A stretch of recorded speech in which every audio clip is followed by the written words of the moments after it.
I, a 28-year-old male, was supposed to marry my fiancée, Amy, a 27-year-old female, last week, and honestly, I'm still trying to process everything that happened. We'd been together for 4 years and I seriously thought she was my soulmate.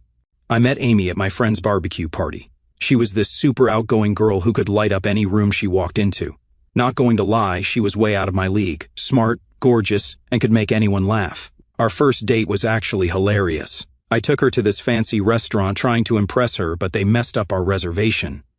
Instead of getting mad, she suggested we get hot dogs from a street vendor and eat them in the park. That's when I knew she was different. The first 3 years were amazing, like the kind of relationship you see in those cheesy posts on relationships where everyone calls it fake because it's too perfect. She was always there for me when things got rough. When I lost my grandpa last year, Amy took care of everything. Called my boss to get me time off, made sure I ate, and even organized all the family stuff so I could just focus on grieving. She'd leave little notes in my lunch when I had big meetings at work. Once she even learned how to make my mom's lasagna recipe because she knew I missed home-cooked meals. Amy was also super fun to be around. We'd have these random adventure days where we'd just drive somewhere without planning anything. She taught me to stop being so serious all the time and to enjoy life more. My friends loved her because she always made our game nights more fun. My sister, though, never said anything, but I could tell she didn't get along with Amy. That wasn't an issue, though. But things started changing about 6 months ago. It was small stuff at first. She started bringing up her ex, Tom, more and more. Like we'd be watching TV, and she'd randomly say, "Oh, Tom loved this show," or "Tom could never understand shows like this, he was so basic." At first, I didn't think much of it. Everyone talks about their exes sometimes, right? Then her pranks started getting worse. Amy always liked jokes and pranks, but they used to be fun ones we'd both laugh at. Like this one time, she replaced all my socks with bright pink ones before an important meeting. It was funny because she knew I had these shoes where no one would see them anyway. But lately, her pranks started feeling different. Mean, almost. When I got this huge promotion I'd been working toward for 2 years, instead of being excited like she used to be about my wins, she gave this weird speech at my celebration. She stood right there in front of my coworkers, my boss, and my parents, talking about how I probably just got lucky and my boss felt sorry for me. Everyone was just standing there awkwardly while she laughed. The old Amy would have never done that. She used to be my biggest cheerleader. The proposal is when I really started noticing something was off. I'd spent months planning it, saved up for this super fancy restaurant, got her favorite flowers, and even had the restaurant help set up this special dessert thing with the ring. When I got down on one knee, she pretended she didn't want to marry me for 5 whole minutes. Just sat there going, "Oh, I don't know," while everyone in the restaurant stared at us. When she finally said yes and laughed, saying it was just a joke, something felt wrong. The old Amy would have maybe played along for a few seconds, but she would have never let me sit there feeling stupid for that long. It's weird looking back now. The same things I used to love about her, her spontaneity, her sense of humor, her outgoing personality, started feeling different, like she wasn't doing things to make us both happy anymore, but just to get attention or laughs from other people. Every time I tried talking to her about how her pranks were making me feel lately, she'd just say, "OMG, babe, learn to take a joke," or "Why are you so sensitive?" The old Amy would have listened.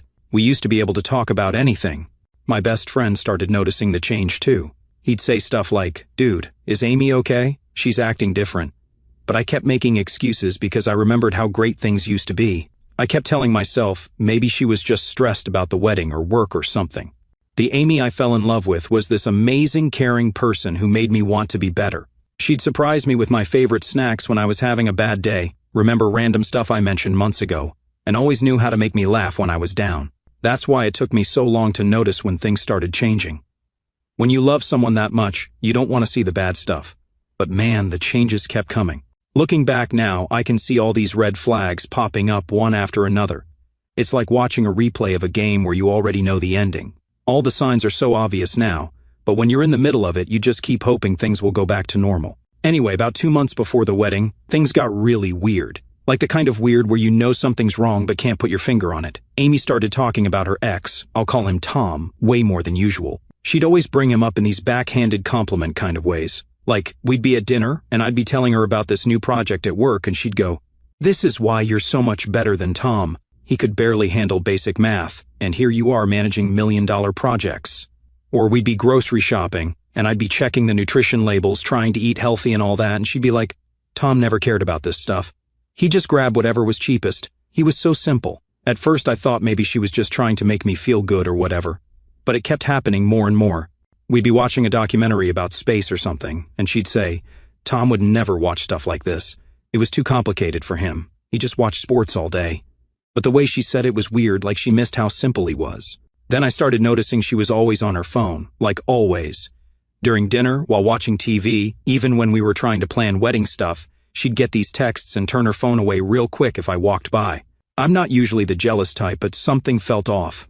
One night, she fell asleep on the couch while watching a movie, and her phone lit up. It was just for a second, but that was all it took. Tom. My stomach dropped. The message preview flashed across the screen. Can't wait to see you tomorrow, before disappearing. My brain latched onto every detail, the way his name sat so casually on her screen. How could she still have his number while we were engaged? The emoji, small and harmless, but suddenly full of meaning I didn't want to unpack. I tried to breathe, to tell myself it could be innocent. Maybe she was just meeting an old friend. Maybe it was about the wedding. But my gut twisted, telling me what my brain refused to accept. After that, I started paying more attention. Where she went, how long she was gone, the little inconsistencies in her story. She kept saying she had all these wedding planning meetings with her bridesmaids, but something wasn't adding up. So, one day, I decided to follow her. I felt ridiculous doing it, like some paranoid boyfriend in a bad movie, but I needed to know, needed to see for myself. She pulled into a coffee shop downtown, parked and walked inside. No bridesmaids, no wedding planners, just him. Tom was already there, waiting for her at a table near the window. I stayed outside, standing by a lamppost like some shadow in the night. My heart pounded in my ears as I watched them. They weren't just talking, they weren't just catching up. They looked comfortable, familiar, like two people with history, like two people who'd been doing this for a while. She laughed at something he said, tilting her head in that way she always did when she was flirting, twisting a strand of hair around her finger, flashing that easy, intimate smile that used to be reserved for me. I felt sick. My hands clenched into fists. I wanted to burst through the door, call her out right there in front of everyone. But I couldn't move, couldn't breathe. I just stood there, watching through the window like some idiot who didn't see this coming. Like a fool who thought he was marrying the love of his life when, in reality, she was already slipping away. I didn't confront her when she came back. Maybe I should have. But I wanted to see how far this would go. Over the next few weeks, I noticed more stuff. She'd say she was going dress shopping with her mom, but her mom would call me asking about wedding details during that exact time Dee claimed she had late meetings at work, but her coworker, who I'm friends with, mentioned she'd left early that day. Her bridesmaids were acting weird too. They'd give me these looks whenever wedding stuff came up like they knew something I didn't. They'd be whispering and then shut up real quick when I walked by. All except one of her friends. I'll call her Jen. She's this quiet bridesmaid who works at my company. She always seemed uncomfortable when the other bridesmaids were giggling about something. I remember this one time we were at the wedding venue, doing some planning, and Amy was going on about how Tom could never afford a place like this, how he still lived in his college apartment with roommates. But she had this weird tone, almost like she thought it was cute. Then she looked at me and said, "That's why you're so much better, babe. You've got actual ambition." Tom was just simple. But the way she said simple, it was like she was remembering something nice. Jen pulled me aside that day, looking really nervous. She started saying something like, "Look, there's something you should..." But Amy came back right then, and Jen just walked away real quick. The final straw was when I overheard Amy on the phone in our backyard. She thought I was at work, but I'd come home early with a headache. She was laughing about something and said, "Yeah, he has no idea. He thinks I'm at wedding planning meetings." Then she saw me through the window and hung up super fast, tried to play it off like she was talking to her sister about a surprise for me. I knew right then our relationship was over, even before I knew exactly what was going on with her and Tom, before I found out about her stupid prank plans, before any of the wedding day stuff. I knew we were done. The trust was just gone. But here's the thing, I didn't say anything. Call me petty, but I wanted to see what she was planning. All these secret meetings, all these weird comments about Tom, all these giggly bridesmaids. Something was coming, and with the way Amy loved her pranks, I had a feeling it was going to be something big. I just didn't expect it to be what it was. Looking back, maybe I should have just confronted her. Maybe I should have called off the wedding right then. But honestly, I'm glad I didn't. So, there I was, about 3 weeks before the wedding, sitting in my car outside that coffee shop where Amy was meeting Tom again, and I just knew I needed to do something. I'm not usually the type to plan ahead. Honestly, Amy was always the planner in our relationship, but something in my gut was screaming that I needed backup. I called my buddy Mike. Now, Mike's this corporate lawyer who's always telling these crazy stories about divorce cases he's worked on. We went to college together, and he's seen Amy's pranks firsthand. Like this one time at his birthday party where she pretended to be a singing telegram person and embarrassed him in front of his whole law firm. He never really liked her after that. So, I called him while watching Amy laugh at whatever Tom was saying. "Dude, I need help. I think Amy's planning something for the wedding and it's not going to be good." Mike was quiet for a minute, then goes, "Come to my office now." I'll never forget sitting in his fancy office while he just listened to everything. When I finished, he looked at me real serious and said, "We need insurance." Then he pulled out this legal pad and started writing. "Look," he said, "I can't stop her from whatever she's planning, but we can make sure she regrets it if she tries anything." We spent like 4 hours in his office drafting this completely fake prenup. Mike said it wouldn't hold up in court for even 5 minutes, but it looked super official, had all these fancy legal words that I didn't even understand. The important part was this specific clause about public humiliation. I still have a photo of it on my phone. If either party engages in deliberate public embarrassment or humiliation of the other party before the signing of this contract, all jointly planned financial obligations will be immediately nullified, and the offending party must issue a public apology. Mike even put in all these detailed definitions of what counts as public humiliation and financial obligation, added some fake case law references too, made it look like one of those 50-page contracts nobody ever reads. The best part? He put this official-looking stamp on it and had his secretary notarize it, just to make it look more legit. Amy always just signed whatever was put in front of her. She even admitted once she never read her own apartment lease. Mike said she'd never know it was fake. I kept the prenup in this black folder and gave it to my best man, Dan, to hold on to. I told him to keep it with him during the wedding just in case. Dan thought I was being paranoid, but he's known me since we were kids and could tell how worried I was. The whole time we were doing this, I felt kind of guilty, like maybe I was going too far, maybe I was just being paranoid. But then I'd remember how Amy was still meeting Tom behind my back, still lying about where she was going, still acting weird with her bridesmaids, and I didn't plan to use it unless something popped up during the wedding. Jen, the bridesmaid from my work, actually came to my office one day looking super nervous.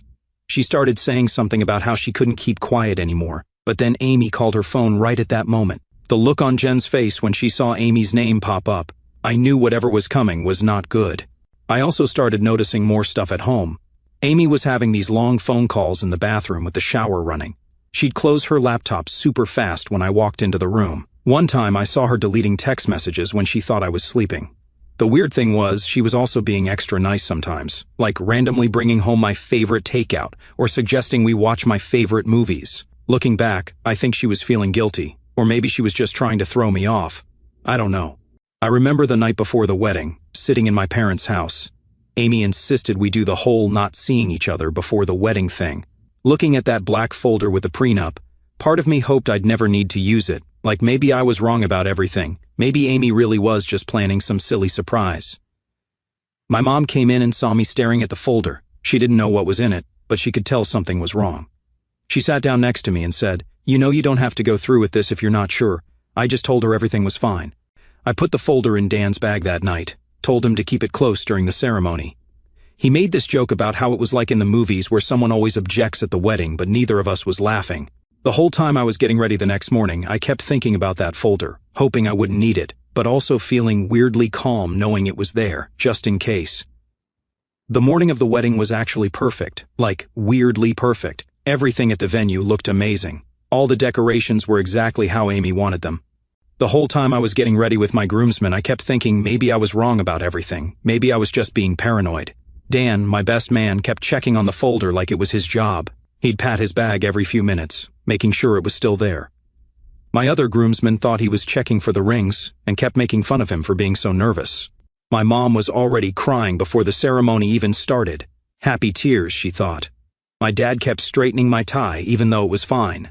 Looking back now, I think they both knew something was off but didn't want to say anything. I remember standing at the altar, watching everyone take their seats. Amy's bridesmaids were all giggling and whispering to each other, all except Jen, who looked like she was about to throw up. She wouldn't even look at me. Then the music started playing, and everyone stood up. Amy walked in with her dad, and honestly, she looked beautiful, like actually perfect, which just made everything that happened next so much worse. The ceremony started normal. The priest was doing his thing, talking about love and commitment and all that. I was actually starting to feel stupid about having that prenup in Dan's bag.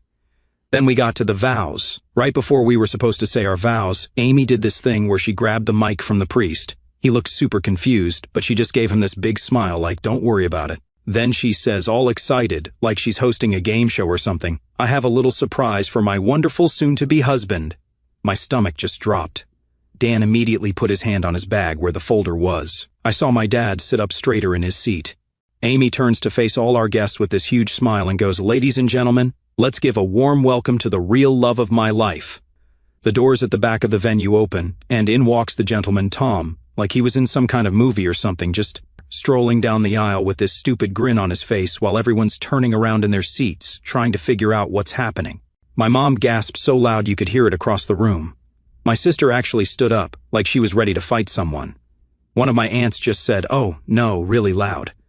But Amy wasn't done. She's standing there, beaming like she just won an award or something, and starts going on about how she just couldn't say "I do" without making sure Tom approved first because he was such a big part of her life.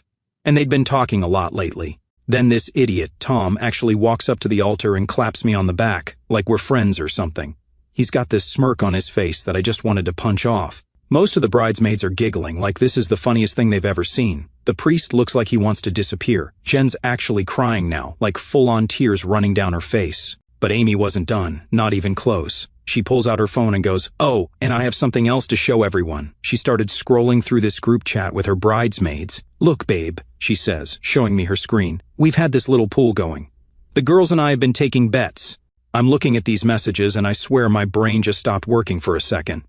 These girls, who were supposed to be helping Amy plan our wedding, had been betting actual money on whether she'd go through with it. One of her bridesmaids had bet $200 that Amy would fake cold feet right before the ceremony.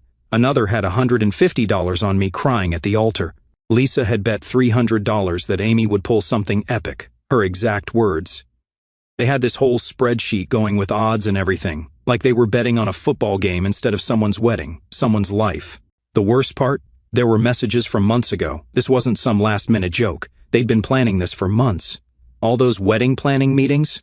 They were probably sitting around planning how to humiliate me. Amy's scrolling through the chat, laughing and pointing out different bets. "Oh, look, Rachel almost got it right. She said I'd bring a surprise guest. That's close enough to count, right?" Tom's still there, looking at the phone over Amy's shoulder and laughing, like this is the funniest thing he's ever seen. "Man," he says, "you really went all out for this one." I look around the room. Some of the guests start whispering. I can see phones coming out because, of course, people are recording this. This is probably going to end up on social media in like 5 minutes. And Amy, she's just standing there in her perfect white dress, waiting for me to laugh, like this is just another one of her pranks that I'm supposed to brush off, like she didn't just destroy our entire relationship in front of everyone we know.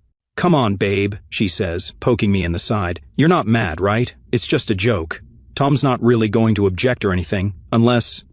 She looks at Tom, and they both start laughing again. I glance at Dan, and he's already got the folder halfway out of his bag. But Amy's still not done. She turns to the guests and goes, "Oh, should I tell them about the backup plan, in case he actually got mad?" That's when I knew this wasn't just a prank gone wrong. This wasn't just Amy being Amy. This was straight up cruel. She'd spent months planning how to humiliate me in front of everyone I care about. She'd involved her friends, her ex, probably half the people in this room. I looked at her standing there, looking so proud of herself, and I didn't see the girl I fell in love with anymore. I saw someone who thought my feelings were a joke, someone who'd rather get laughs than have love, and that's when I decided if she wanted a show, I'd give her a show.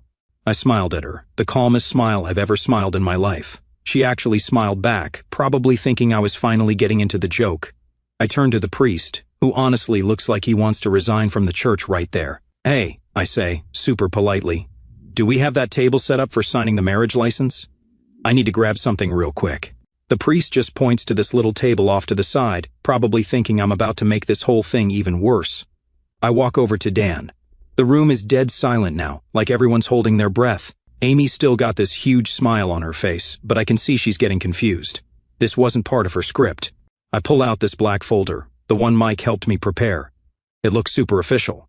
I hold it up so everyone can see it. "Ladies and gentlemen," I say, using my best meeting presentation voice, "before we go any further, I'd like to share a document with my dear fiancé." Amy tilts her head, like a confused puppy. "Wait, what?" I start walking back to the altar, taking my sweet time. My hands aren't even shaking. I'm just ready. "See, Amy," I say, real calm, like I'm explaining something to a kid. "I had my lawyer draft up a little agreement before the wedding. Just a small precaution, just in case you ever decided to do something like this. I hold up the contract so everyone can see the official-looking stamp at the bottom, the one Mike's secretary put there. Amy's face starts losing color. "What the hell is that?" she asks. Her smile's finally starting to crack. "Oh, just a little clause," I say, pretending to flip through the pages. "See, this part right here. It states that if either party engages in public humiliation before signing the marriage license, then all joint financial obligations, like the wedding, honeymoon, and shared assets, are immediately null and void." The guests gasp, like an actual group gasp, like in movies when someone reveals the killer. Amy's blinking real fast now, like she's trying to wake up from a bad dream. "Wait, what? That's not real. That can't be real." "Oh, it's very real," I say, channeling my inner lawyer. "It also requires the guilty party to issue a public apology right here in front of all our guests." Tom finally stops smirking. "Dude, you can't be serious. This is a joke, right?" I turn to look at him and give him the biggest smile. "Oh, I take pranks very seriously, don't you, Tom? Since you helped plan this one and all." Amy's starting to sweat now. Her perfect makeup's getting a little messy. "Babe, this is crazy. You're not actually mad, are you?" That's when I delivered the line I'd been practicing in my head since I saw her with Tom at that coffee shop. "Why would I be mad, Amy? This is hilarious. It's all part of the fun, right?" I snapped the folder shut real loud. "I'm canceling the entire wedding." Dead silence, like you could hear a pin drop from across the room.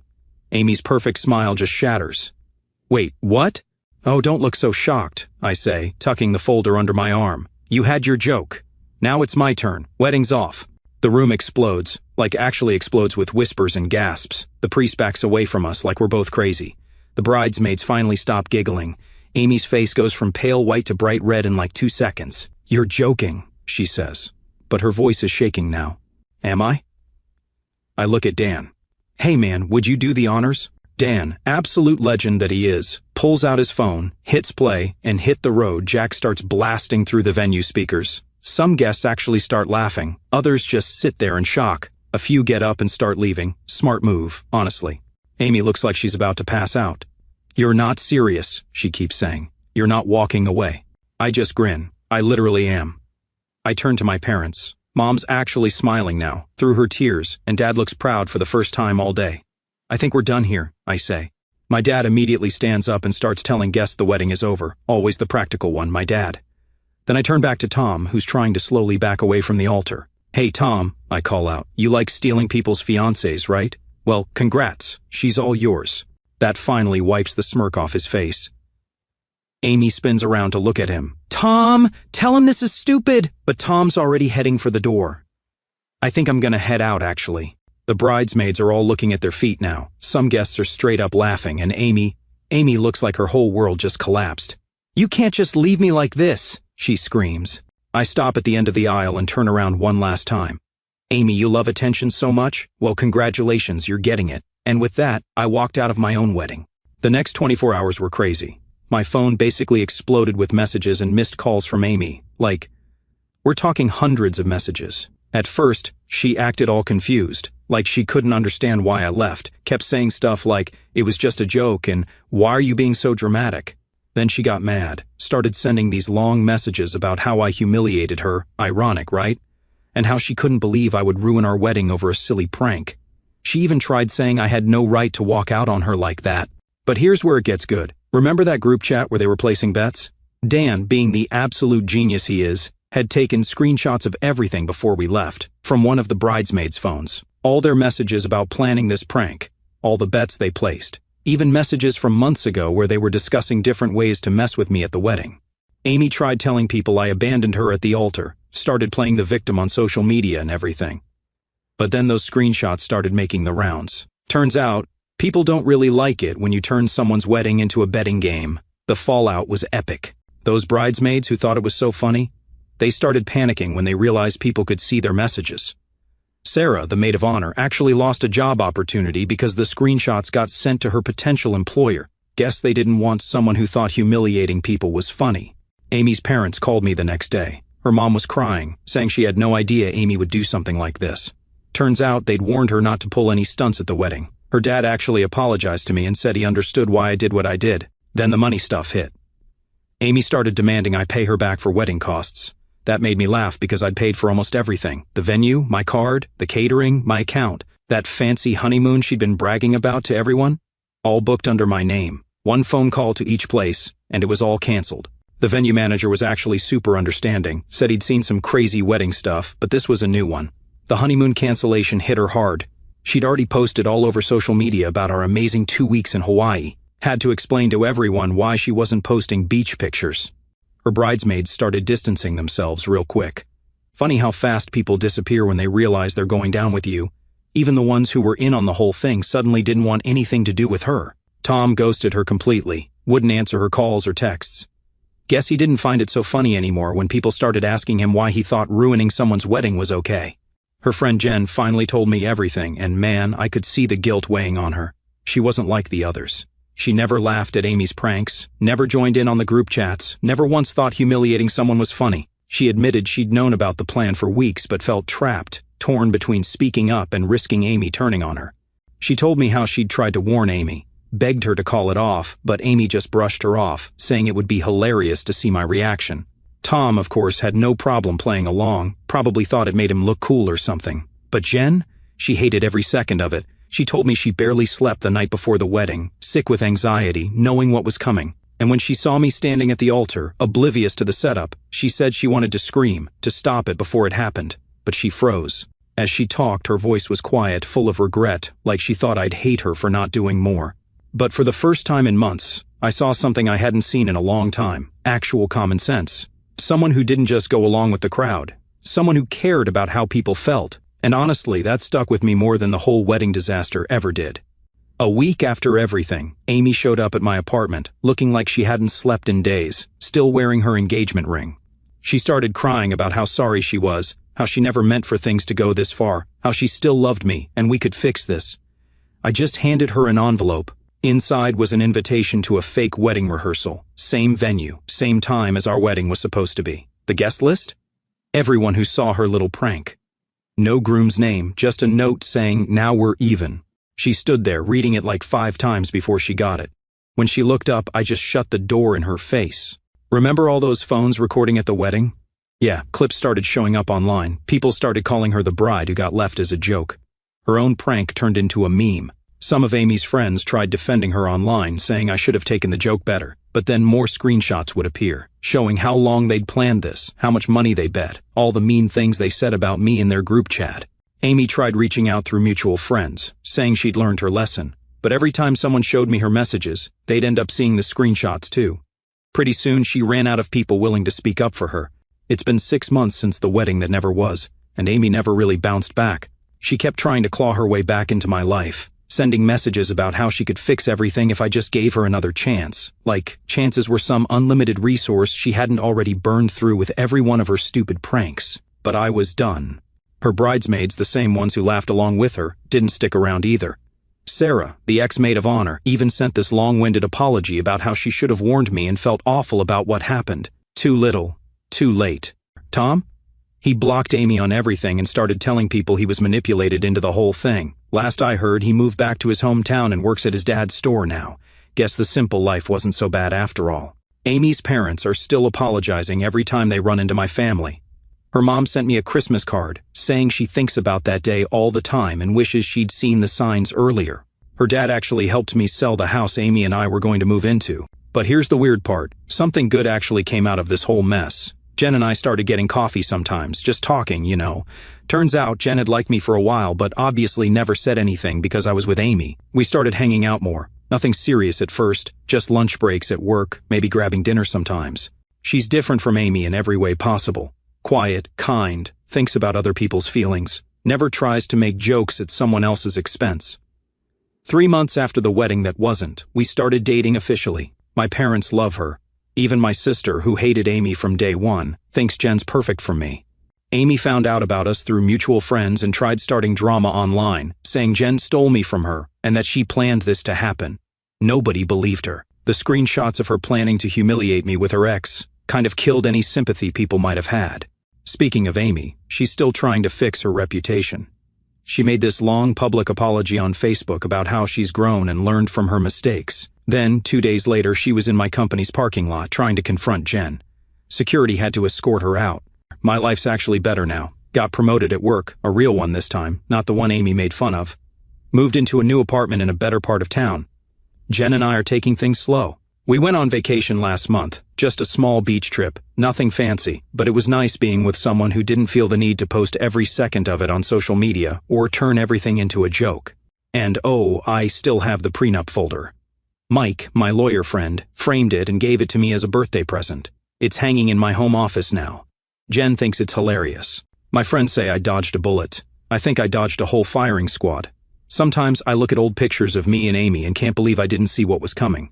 But you know what they say, when you're wearing rose-colored glasses, red flags just look like flags. The weirdest part? I'm actually grateful it happened. If Amy hadn't shown her true colors that day, I might have married her. I might have spent years dealing with her pranks and jokes and never known she was meeting up with Tom behind my back. And instead, I'm with someone who respects me, someone who thinks love isn't about pranks or social media likes or humiliating your partner for laughs. So, yeah, that's where everyone ended up. Amy's still single and living with her parents. Tom's back in his hometown. The bridesmaids scattered to different states. And me? I'm actually happy. Turns out, sometimes the worst day of your life can lead to the best things happening.